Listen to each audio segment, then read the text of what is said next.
You're watching Bloomberg Law. I'm Pacchia. Over the past 2 years, there has been much debate over both the practicality and the wisdom of implementing the so-called Volcker Rule. That, of course, is the section of the Dodd-Frank Act purportedly designed to prevent U.S. banks from making speculative investments. In recent weeks, however, international regulators have expressed concern over the rule's effect on the global banking system.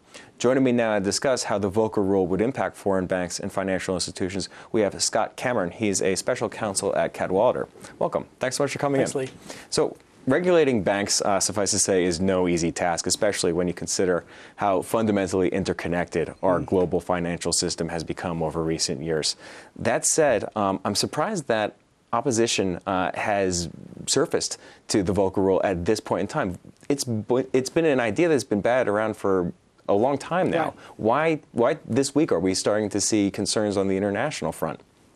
The Volcker Rule, which is the statute that was proposed in January of 2010 and was introduced into the legislation, it had some language in the statute that indicated it would apply to foreign banks, but I think there was a widespread belief that somehow when the regulations were proposed that this would be fixed and that the statute would not apply as broadly to foreign banks as the way it does. The regulations themselves were proposed by the banking agencies in October of last year, and I think it caught a number of people by surprise that the regulations implementing this statute would in fact regulate heavily the overseas operations of foreign banks. When you talk to your clients, which particular provisions within the Volcker Rule are giving them the biggest problem? Well, I'd say there's two major ones. The first is the idea that the Volcker Rule applies to their affiliates. The foreign banks assumed that their U.S. operations would be subject to the Volcker Rule. What they weren't familiar with is that their foreign operations would be subject to the Volcker Rule. This is called national treatment, and global financial services law has always respected national boundaries and said that if a foreign bank operates in a country, it needs to be treated like any other bank that's in that country. So foreign banks operating in the U.S. are regulated like U.S. banks here. National treatment also says that those foreign banks' operations outside the U.S. are not treated like U.S. banks. They're treated like, for example, Japanese banks.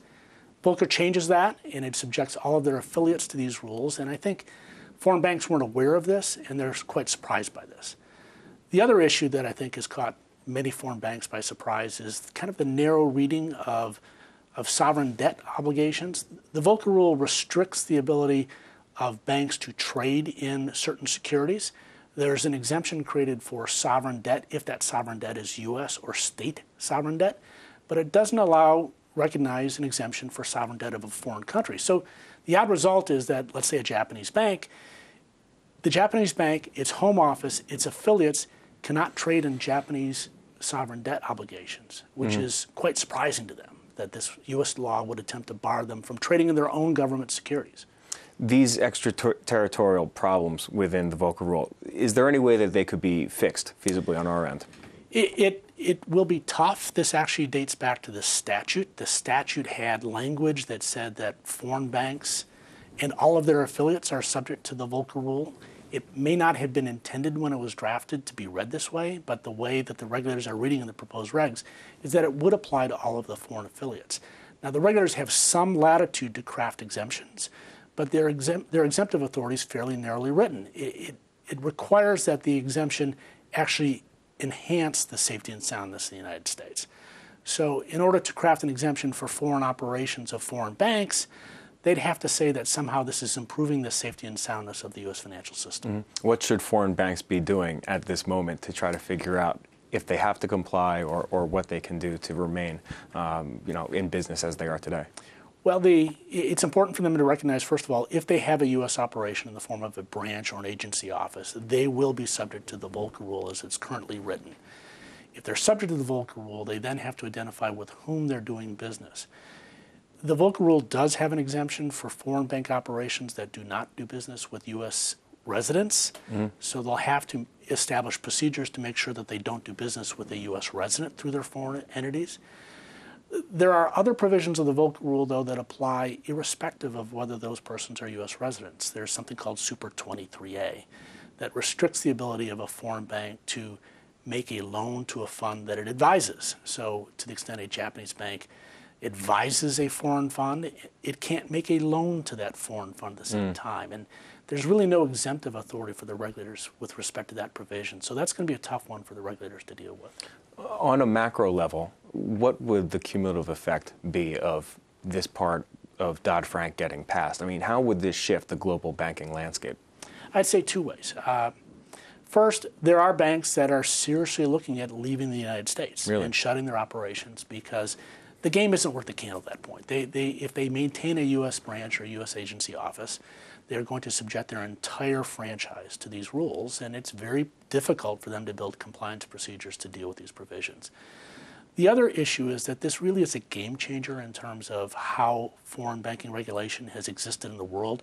Never before have we seen a country attempting to regulate the foreign operations of foreign banks. And this really invites, let's say, a Japanese authority to retaliate against the U.S. and enact regulations with respect to U.S. banks that do business in Japan and treat them differently and regulate the U.S. operations of U.S. banks under Japanese law. So it changes the way foreign governments have respected their territorial jurisdiction. Mm-hmm. It sounds a little bit almost like when the United States passed Glass-Steagall. I mean, there were obviously changes in the way banks operated, but at the end of the day, the United States remained the financial capital of the world, and not too many jobs, at least from my vantage point, fled overseas. I mean, is there an analogy there to be made?